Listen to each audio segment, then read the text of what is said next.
Internationale Automobielausstellung, or IAA for short, is the largest motor show in the world, and you need only traverse one of the 11 mammoth exhibition halls to comprehend the sheer scale of the event.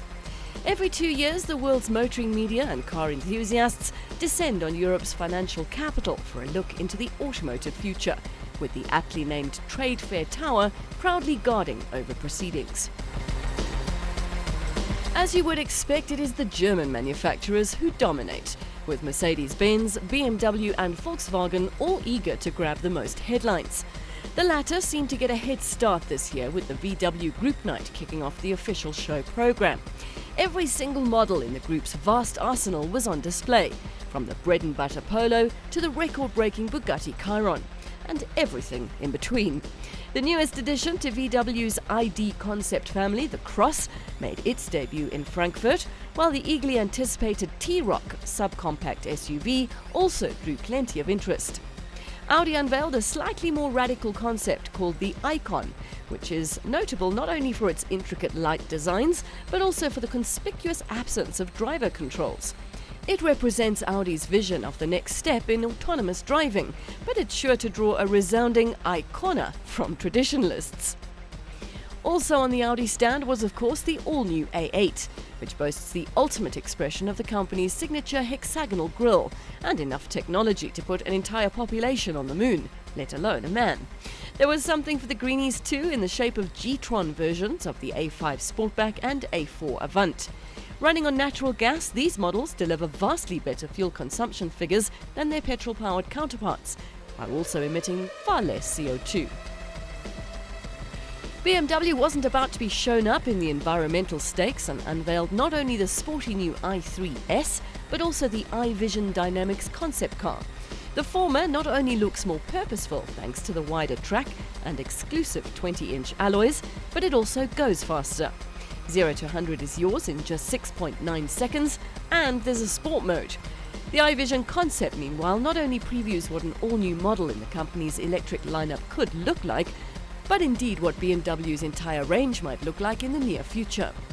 Sporting an equally revolutionary interpretation of the famous kidney grills is the X7 concept. Should the full-size SUV make it into production, it will compete against the likes of the Mercedes-Benz GLS class and the Range Rover, although some were of the opinion that the design still needs a bit of tweaking. Then again, not all BMWs have hit the styling mark first time around. The 5 Series GT, for instance, was often criticised for its ungainly looks, but over the years it's certainly grown on us. Now part of the 6 Series range, the all-new Gran Turismo looks a whole lot sleeker, if not exactly sexy. By contrast, the Z4 concept, first shown at Pebble Beach just weeks before the IAA, is jaw-droppingly beautiful. If the production version looks anything like this, it is sure to be a hit with roadster buyers in many parts of the world. Speaking of other parts of the world, the Koreans were also out in force in Frankfurt. Kia has decided to cash in on the current popularity of crossovers with the introduction of its beefed-up Picanto X-Line, while the Proceed concept shows what a sporty premium hatchback might look like in a few years' time. Sister company Hyundai is also keen to explore its hitherto untapped sporty side, and the i30N is its first foray into the hot hatch segment.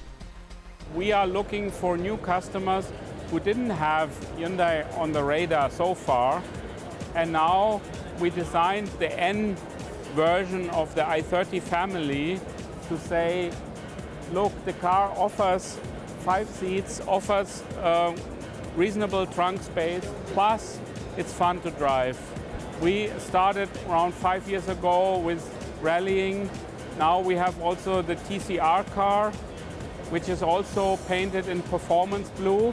So this light blue color or gray bluish color is something very special. It's only for the real N cars. And that's why we call it performance blue. As luck would have it, there was another blue race car on display on the Jaguar stand, although it's unlikely ever to meet the i30 on the track. What is so exciting about the Jaguar I-Pace E-Trophy is that it will be the world's first production racing championship for battery electric vehicles. We'll visit cities around the world following Formula E as a support series to FIA Formula E. right from the beginning of the company, we've always used motorsport as a way of proving our technology in the racetrack and applying it to the road. And we continue with that ethos today with the Jaguar I-Pace E-Trophy.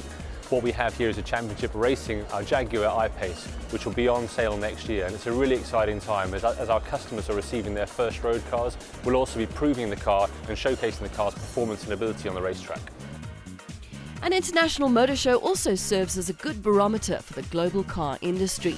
And if what was on display in Frankfurt is anything to go by, things are looking promising indeed. Chinese vehicles continue to improve, as was evidenced by Chery's all-new Exceed TX.